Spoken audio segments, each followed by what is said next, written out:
만일 내 입으로 예수를 주로 시인하며 또 하나님께서 그를 죽은 자 가운데서 살리신 것을 내 마음에 믿으면 구원을 받으리라. 사람이 마음으로 믿어 이에 이르고 입으로 시인하여 구원에 이르리라. 아멘. 오늘 이 본문 말씀 속에 보면 이 하나의 공식을 우리가 발견할 수 있습니다. 지난 주에도 말씀을 드렸습니다마는 믿음 플러스 시인. 시인은 우리가 야고보서에 보면 행함으로도 번역이 됐습니다마는 믿음 플러스 시인은 바로 구원이다 라고 하는 이 영적인 법칙을 우리는 찾아볼 수 있습니다. 우리가 2주 전에는 이 믿음이 무엇인가에 대해서 살펴보았고, 또 지난 주에는 바로 이제 이 시인에 대해서 우리가 함께 살펴보면서 우리가 입으로 시인해야 된다. 그리고 물질로 고백해야 된다. 그리고 우리의 삶으로 선포해야 된다. 라고 하는 사실을 우리가 함께 살펴보았습니다. 그렇다면 이 믿음 플러스 시인은 구원이라고 하는 이 법칙 가운데, 그렇다면 구원이라고 하는 것은 무엇인가? 여러분 한번 여쭤보겠습니다. 여러분 구원 받으셨습니까? 받으신 분은 아멘 하시기 바랍니다. 아멘. 그럼 구원은 무엇입니까? 구원받은 증거는 무엇입니까? 우리는 다 알고 이미 구원받고 하나님의 자녀가 되었지만은 어떤 경우는 이 구원이 뭔지 우리가 바로 이해하지 못했기 때문에 바로 구원의 확신을 갖지 못하고, 또 많은 사람들이 한평생 신앙생활하는데 구원받기 위해서 신앙생활해요.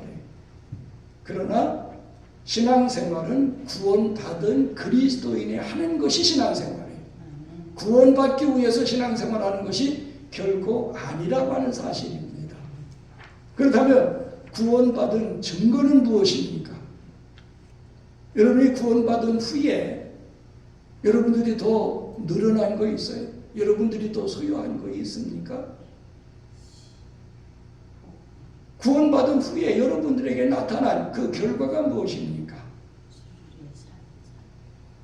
오늘 바로 그 부분에 대해서 우리가 함께 살펴보면서 은혜를 나누고자 합니다. 그래서 이 시간 믿음 플러스 시인은 구원, 이것이 이제 오늘 말씀의 제목입니다. 하나의 공식이고 제목인데, 이 제목 가지고 우리 함께 살펴보면서 은혜를 나누도록 하겠습니다. 첫째는 그럼 구원이라고 하는 것은 무엇인가? 구원이라고 하는 것은 무엇이냐?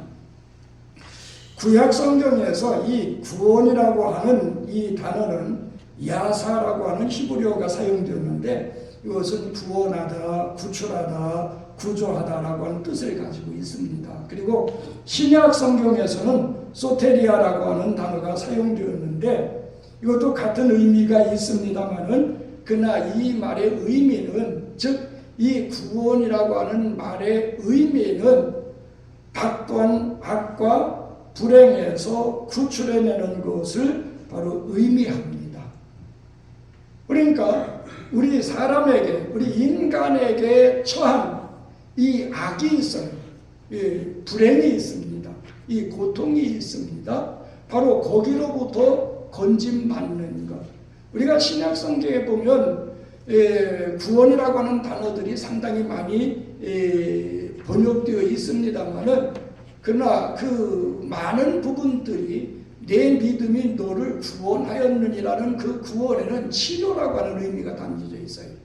그래서 병든 사람에게 주님께서 내 믿음이 너를 구원하였느니라 하신 말씀 속에는 내 믿음이 너를 치료했다라는 의미를 지니고 있는 것입니다. 그렇다면 구원이라고 하는 것은 받던 악과 불행 속에서 건짐받는 것이 바로 이제 구원인데, 바로 우리가 처한 그 불행과 악이 무엇이냐 하면, 첫째는 모든 사람이 죄를 범했다고 하는 겁니다.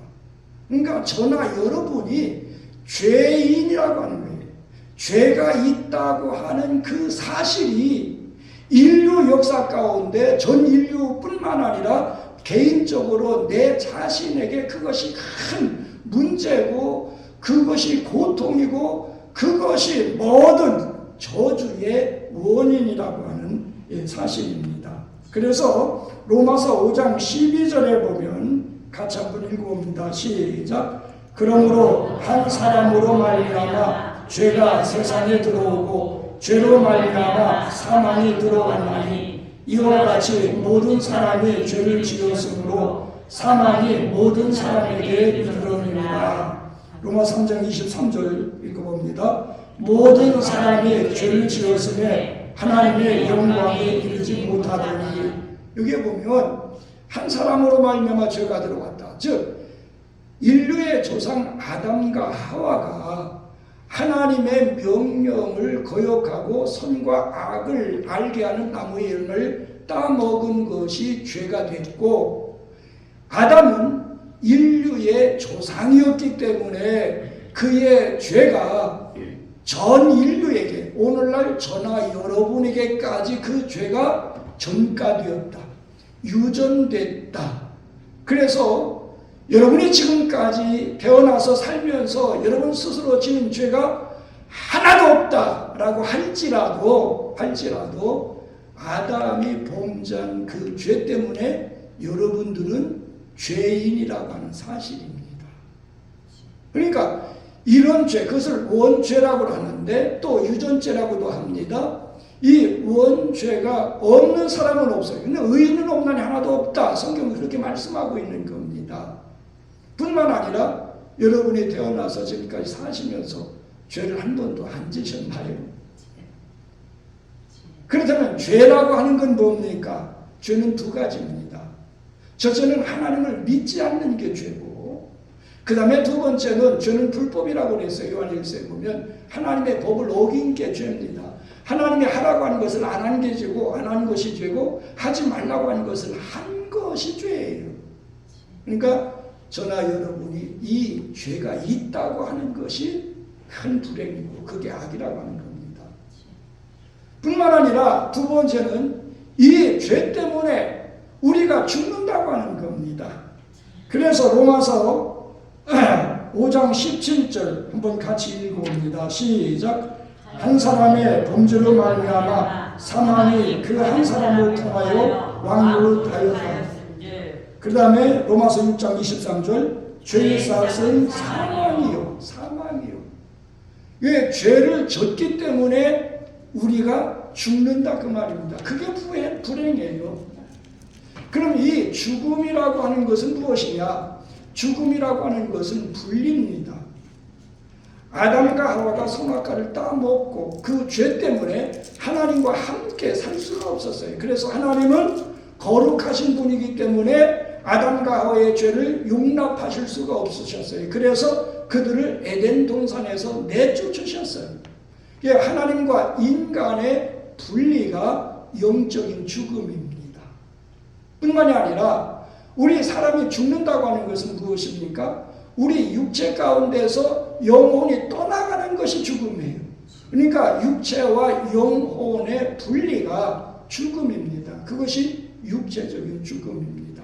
그러니까 이 세상의 모든 사람은 죄 때문에 하나님과 분리된 상태에서 태어나서 살다가 죽어요. 그건 영적으로 죽어 있는 겁니다. 뿐만 아니라 영적으로 죽어 있는 결과는 언젠가 때가 되면 육신도 죽게 돼 있습니다. 이것이 우리에게 불행이라고 하는 겁니다. 그러나 어떤 사람들, 또 많은 사람들은 뭐 죄가 있으면 어때? 우리가 죽으면 그만이지. 많은 사람들이 착각하고 있는 게 있어요. 죽음으로써 우리의 인생이, 우리의 모든 것이 끝난다고 생각하는 사람들이 있습니다. 여러분들은 그렇게 생각하시는 분들은 없겠죠?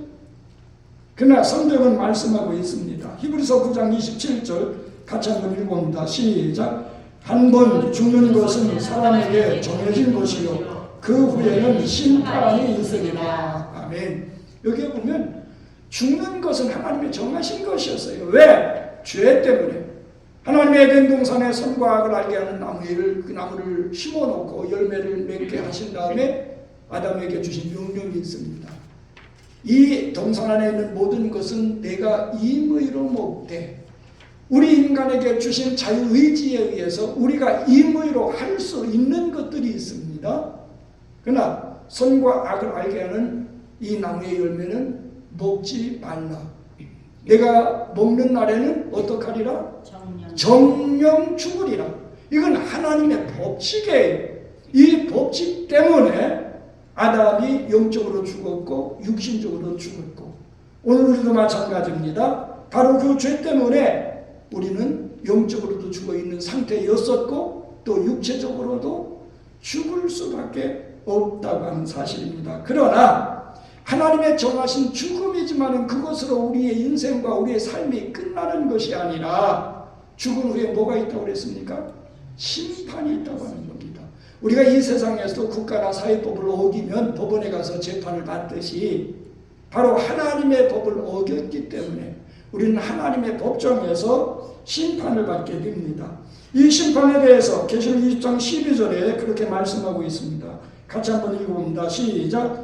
또 내가 보니 죽은 자들이 큰 자나 작은 자나 그 보좌 앞에 서 있는데 책들이 펴있고 또 다른 책이 펴졌으니 그 생명책이라. 죽은 자들이 자기 행위를 따라 책들에 기록된 대로 심판을 받으리. 아멘. 이게 보면 최후의 심판에 대해서 말씀하신 거예요. 바로 하나님의 심판대 앞에 바로 책이 있는데 두 종류의 책입니다. 하나는 생명책이고 하나는 행위록이죠. 바로 우리 그리스도인들은 예수 믿고 구원받을 때 그 생명책에 이름이 기록되어 있기 때문에 바로 그때 받게 될 심판은 없어요. 그러나 이 심판은 믿지 않는 사람들이 믿지 않은 죄 때문에 그때 부활해서 심판의 부활로 부활돼서 하나님의 심판대 앞에 서서 심판을 받는데, 무엇에 따라서? 그 행위록에 기록된 내용에 따라서, 즉 이 세상 살면서 죄를 지은 그 죄에 따라서 심판을 받게 된다라고 말씀하고 있는 겁니다. 그러면 그 심판을 받음으로 인해서 어떻게 되어지느냐? 저는 영원한 지옥의 멸망에 처해진다고 하는 겁니다. 계시록 21장 8절 같이 한번 읽으십시다. 시작. 그러나 두려워하는 자들과 믿지 아니하는 자들과 흉악한 자들과 살인하는 자들과 음행하는 자들과 점술가들과 우상 숭배자들과 거짓말하는 모든 자들은 불과 유황으로 타는 못에 던져지리니 이것이 둘째 사망이니라. 믿지 않는 사람, 믿지 않는 사람은 믿지 아니함으로 말미암아 모든 죄가 심판의 대상이 되어집니다. 그러나 믿는 우리는 예수 그리스도를 믿음으로 말미암아 그리스도께서 속량하셨기 때문에 우리의 모든 죄는 용서된 것입니다. 그렇기 때문에 우리 그리스도인에게는 이런 심판이 없는 겁니다. 따라서 믿지 않는 사람들은 이제 사망의 부활로, 심판의 부활로 부활돼서 바로 하나님의 심판대 앞에서 이 심판을 받고 어떻게 되어집니까? 불과 유황이 타는 목, 그것이 어디입니까? 지옥이죠. 이 지옥의 멸망에 처해진다고 하는 겁니다. 그것도 언제까지? 영원토록, 끝이 없는 그 영원을 지옥에서 고통당하면서 살게 됩니다. 그게 멸망입니다. 그런데 우리가 잘 알고 있는 말씀입니다. 성경의 핵심이, 복음의 핵심이 어디입니까? 요한복음 3장 16절이죠. 같이 한번 외워봅니다. 시작. 하나님이 세상을 이처럼 사랑하사 독생자를 주셨으니 이는 그를 믿는 자마다 멸망하지 않고 영생을 얻게 하려 하십니다. 할렐루야. 바로 하나님께서는 바로 멸망치 않고 영생하도록 하기 위해서 독생자를 이 땅에 보내주셨다. 그런데 여러분들은 그 예수 그리스도를 구주와 주로 믿고 시인하고 고백했기 때문에 뭘 받았어요? 구원을 받았어요. 요한복음 3장 16절의 표현을 들면 영생을 얻었다 그 말입니다. 영생을 얻은 것이나 구원을 받은 것이나 같은 의미입니다. 그렇다면 여기에서 말씀하고 있는 영생은 무엇입니까? 우리가 일반적으로 생각하기를, 보통 사람들이 생각하기를 이 영생하면 뭡니까? 영원한 생명. 원어 성경이나 영어 성경에도 영원한 생명으로 되어 있어요. 이 영원한 생명을 여기에서 말씀하고 있습니다. 그럼 우리가 영생을 얻었으면 죽어야 돼요? 죽어서는 안 돼요? 영생을 얻었으면 안 죽어야 되는데 여러분 안 죽습니까? 안 죽을 자신 있으세요? 우리는 죽기 때문에 이 말씀이 믿어지지가 않고 이해가 되지 않는 겁니다.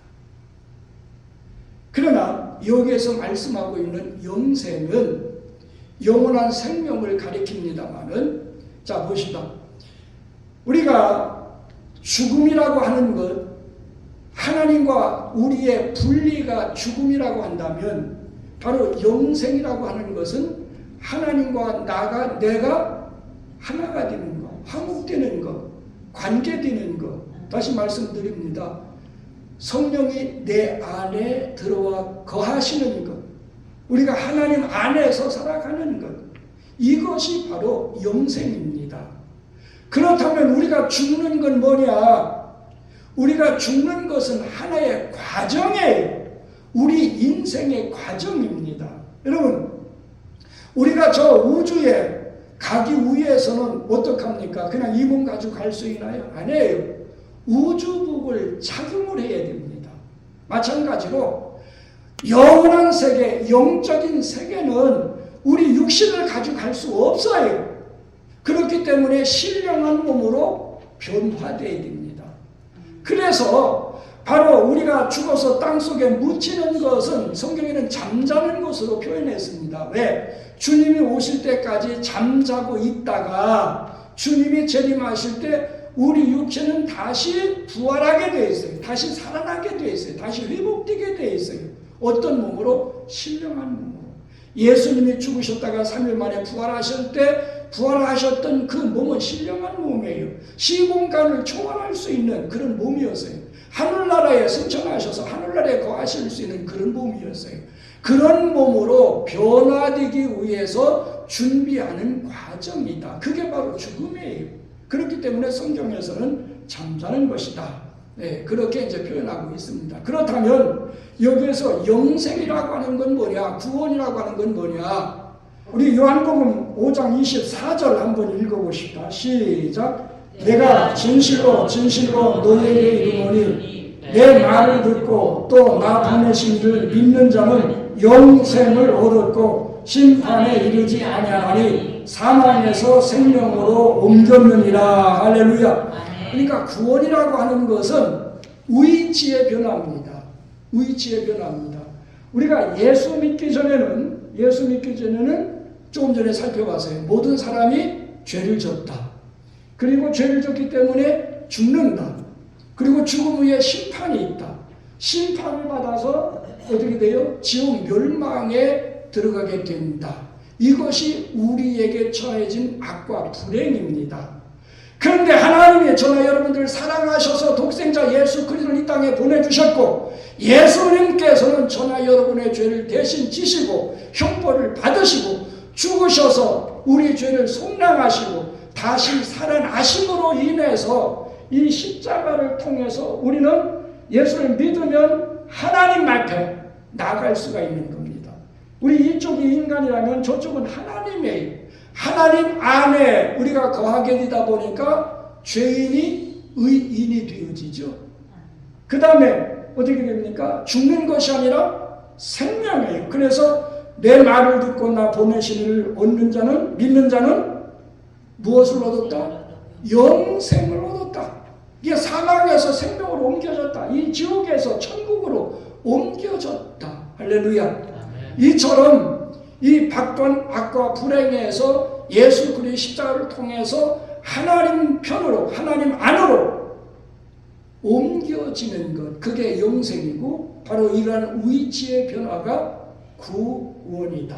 그래서 여러분들이 구원받았다고 하는 것은 바로 죄로 죽고 심판받고 지옥 갈 수밖에 없는 그 자리에서 이제는 예수를 믿음으로 의인이 되어지고 생명을 얻고 정말 주님 앞에 영광을 받고 상을 받고 그 다음에 영원한 천국 갈 장소로 천국 가는 사람으로 옮겨졌다.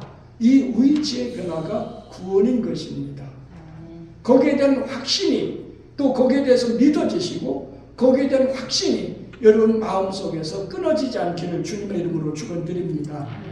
그 다음에 영생이라고 하는 건 뭐냐? 우리는 존재의 변화입니다. 첫 번째가 우리 위치의 변화라면 두 번째는 존재의 변화입니다. 이 존재의 변화라고 하는 것은 우리 요한복음 3장 5절에서 6절 같이 한번 읽어봅니다. 시작. 사람이 물과 성령으로 나지 않으면 하나님의 나라에 들어갈 수 없느니라. 육으로 난 것은 육이요 영으로 난 것은 영이니라. 할렐루야. 이 말은 우리가 예수 믿는 순간에 말씀과 성령으로 거듭나게 되는데 어떻게 보면 이제 이 믿지 않는 이 죄인의 상태에서 믿는 의인의 상태로 바뀌어지게 됩니다. 그러니까 육에 속했던 사람이 이제는 영에 속한 하나님의 자녀로 거듭나게 됩니다. 이건 영적으로 거듭난다 하는 그런 이제 의미입니다. 그래서 고린도후서 5장 17절 같이 한번 읽어봅니다. 시작. 그런즉 누구든지 그리스도 안에 있으면 새로운 피조물이라. 이전 것은 지나갔으니 보라 새 것이 되었다. 할렐루야. 바로 우리는 그리스도 안에서 새 사람이 됐다고 하는 겁니다. 무엇에 의해서? 예수 그리스도의 십자가에 의해서 바로 새 사람이 됐다라고 하는 것이고, 그 다음에 세 번째는 바로 이 영생 구원이라고 하는 것은 신분의 변화입니다. 즉 죄인이 의인으로 바뀌는 것이 바로 이 구원인 겁니다. 로마서 3장 23절 24절 같이 한번 읽어봅니다. 시작. 모든 사람이 죄를 범하였음에 하나님의 영광에 이르지 못하더니 그리스도 예수 안에 있는 속량으로 말미암아 하나님의 은혜로 값없이 의롭다 하심을 얻은 자 되었느니라. 아멘. 죄를 지었으면 죄진 사람을 뭐라고 그래요? 죄인이라고 하죠. 그 다음에 예수 그리스도의 십자가 속량으로 말미암아 값없이 의롭다 하심을 얻은 자 됐다. 이건 과거입니다. 예수 믿는 순간에 이루어지는 사건이에요. 의롭다 하심을 얻은 자를 두 글자로 하면 의인. 그러니까 죄인의 신분이 의인의 신분으로 바뀌어지는 겁니다. 이것이 구원이고 이것이 영생입니다.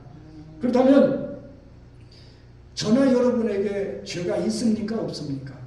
여러분 죄를 짓습니까? 안 짓습니까? 그런데도 의인인가요?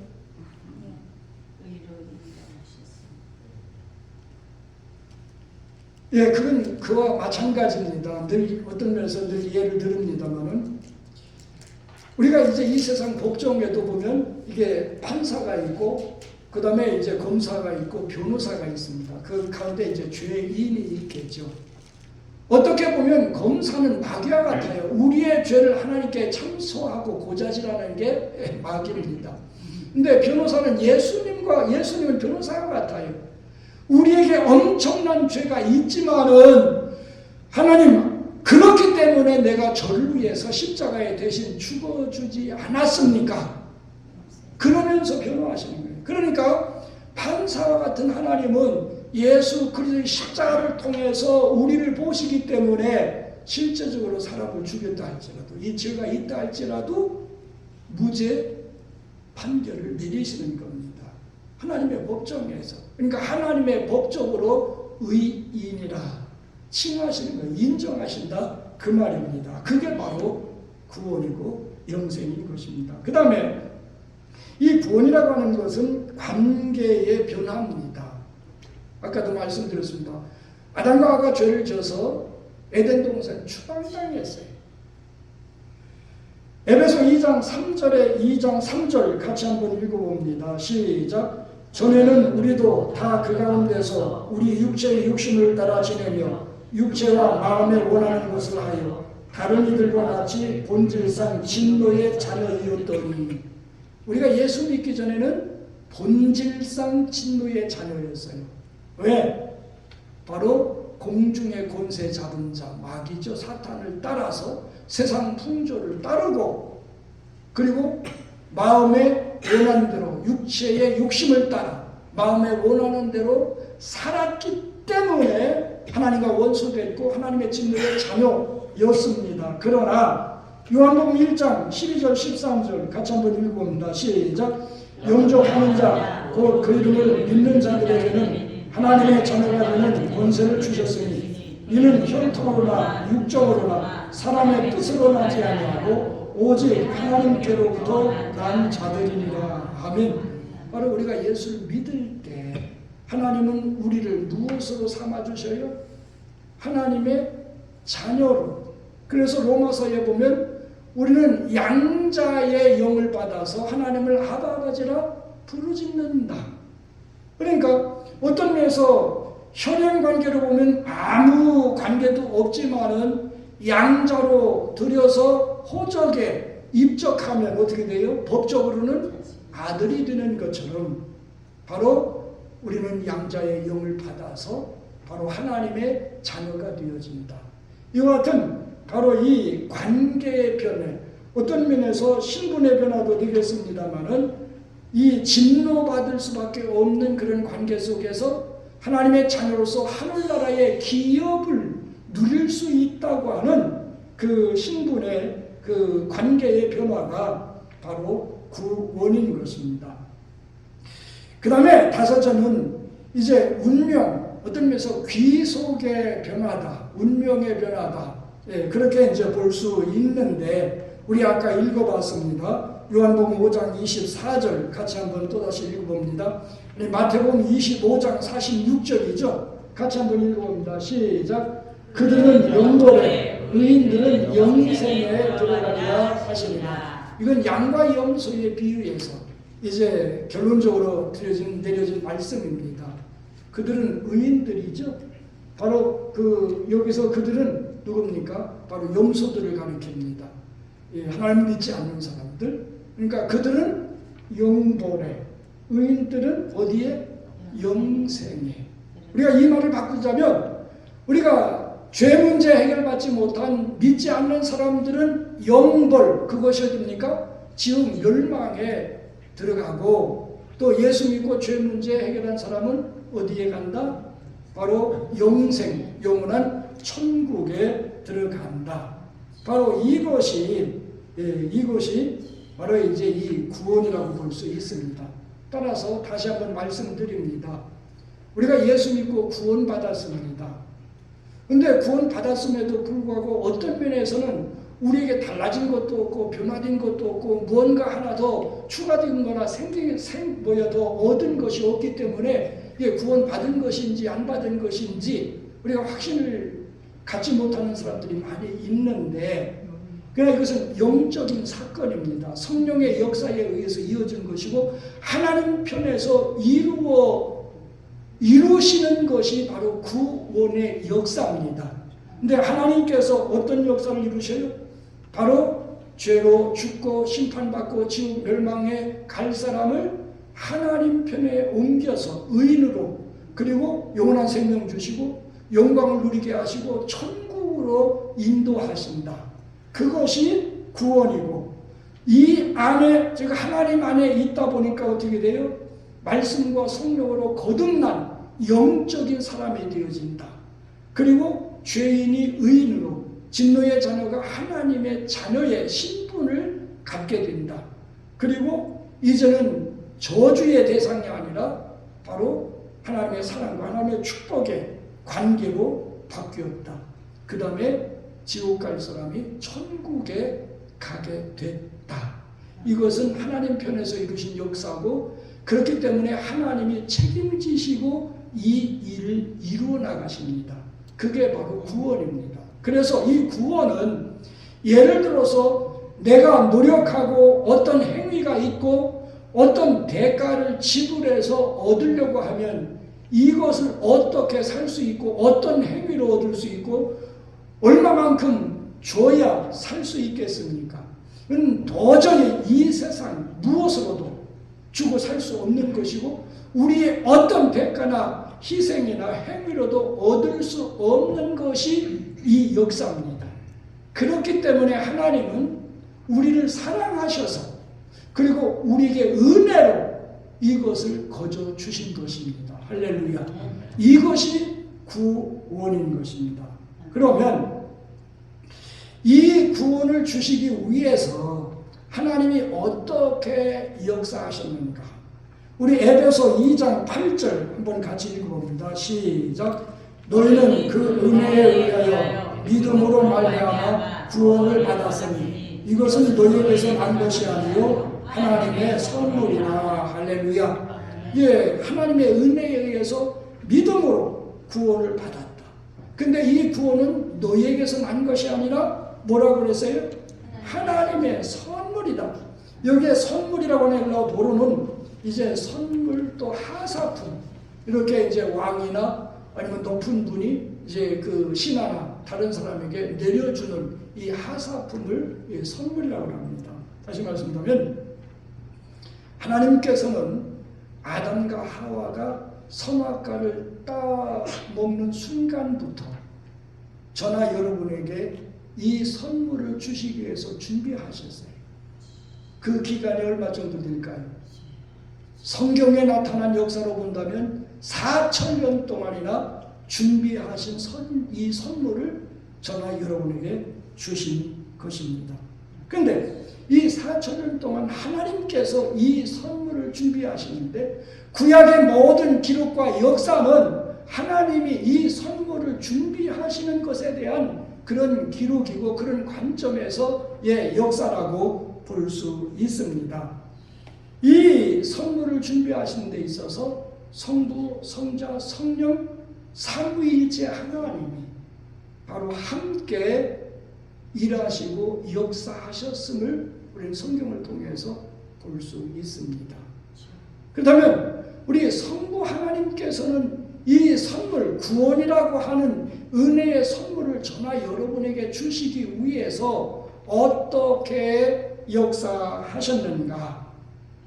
우리 에베소서 1장 3절부터 보면 바로 이 구원을 신령한 복으로 표현하면서 성부 하나님, 성자 예수님, 성령 하나님께서 이 신령한 복을 위해서 어떻게 역사하셨는지 설명해 주고 있습니다. 우리 에베소 1장 4절에서 5절 같이 한번 읽어봅니다. 시작. 창세전에 그리스도 안에서 우리를 택하사 우리로 사랑 안에서 그의 앞에 거룩하고 흠이 없게 하시려고 그 기쁘신 뜻대로 우리를 예정하사 예수 그리스도로 말미암아 자기의 아들들이 되게 하셨으니. 로마서 8장 30절 시작. 미리 정하신 그들을 또한 부르시고. 아멘.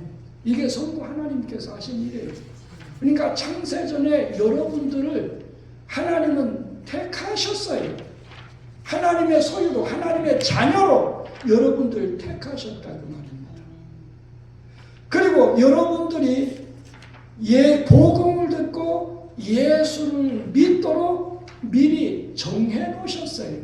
그게 예정입니다. 성부 하나님의 역사입니다. 그리고 어떻게 하셨어요? 때가 되니까 여러분들을 부르셨어요. 예수님 말씀하셨죠? 나를 보내신 아버지께서 이끌지 아니하시면 아무래도 내게 올 자가 없다. 그러니까 부르시지 않으면 올 수가 없는 거예요. 예수를 믿을 수가 없는 겁니다. 여러분, 만약에 하나님의 선택하심이, 즉 내가 하나님의 선택하심 속에 들어있지 않았더라면, 내가 예수 믿는 것이 하나님의 예정 속에 밖에 있었다면, 하나님이 나를 부르시지 않았다면 결과는 어떡하요? 생각만 해도 끔찍한 일입니다. 생각만 해도 끔찍한. 근데 하나님은 창세전에 저나 여러분들 택해 주셨어요.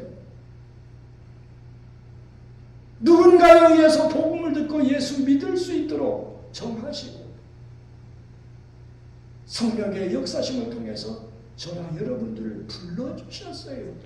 이것이 하나님의 사랑이고 하나님의 은혜고 하나님의 역사입니다. 이 사랑과 역사 속에 우리가 구원을 받았는데 어떻게 보면 조금 전에 말씀드렸습니다. 4천여 년 동안이나 준비하신 이 하나님의 은혜의 선물을 받은 우리가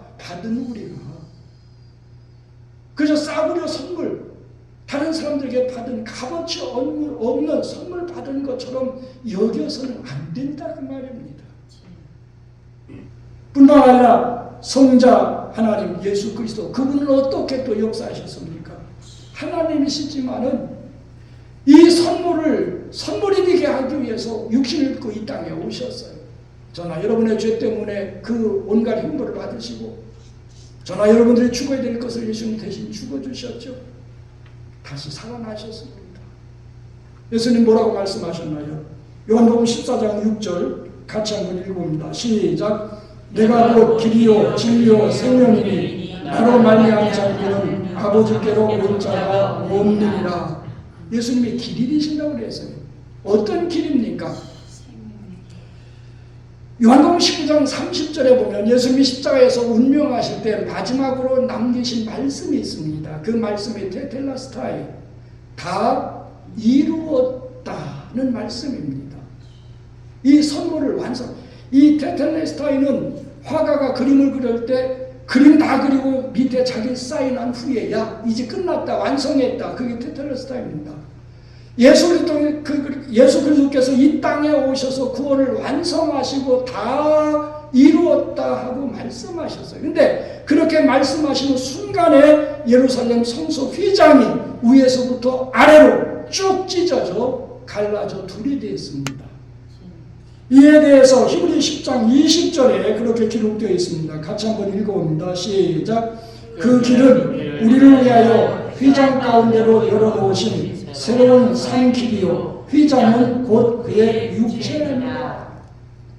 구약 시대는 성소까지만 제사장들이 들어갈 수가 있었죠. 지성소에 1년에 한 번밖에 들어갈 수밖에 없었습니다. 성소 휘장이 찢어지니까 이제는 그 누구든지 지성소 안에, 즉 하나님께 나갈 수 있게 됐다. 이것이 우리 주님이 이루신 구원의 완성입니다. 그래서 에베소 1장 7절에 같이 한번 읽어봅니다. 시작.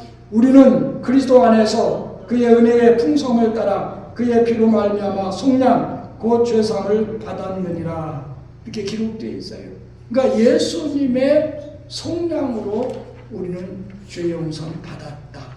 그러니까 이것은 예수님이 완성하신 구원의 선물을 우리가 받게 된 것입니다. 오늘은 여기까지 말씀드리도록 하겠습니다.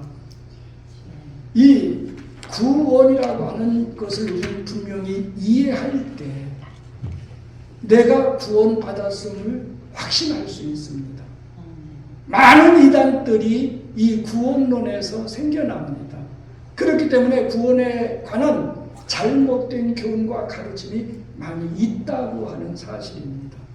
그러나 저나 여러분의 말씀을 제가 전할 때 말씀을 함께 읽어보는 것은 이 말씀은 하나님 말씀이고 성령의 감동으로 된 것이기 때문에 여러분들이 함께 읽음으로 인해서 그 말씀의 역사를 여러분들이 직접 경험하시도록 하기 위해서 함께 읽는 겁니다.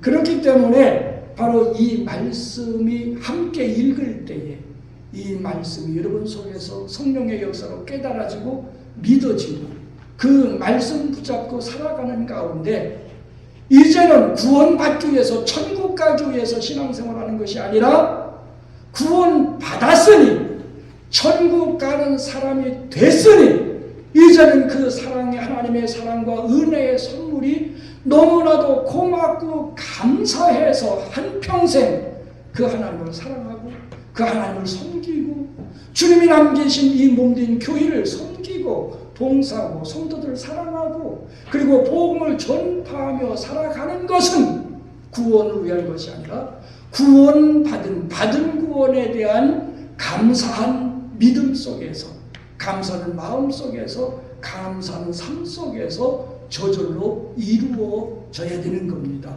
또 마땅히 이루어져야 하는 것입니다. 이제부터 그러한 신앙을 가지고 그렇게 살아가시기를 주님의 이름으로 축원드립니다.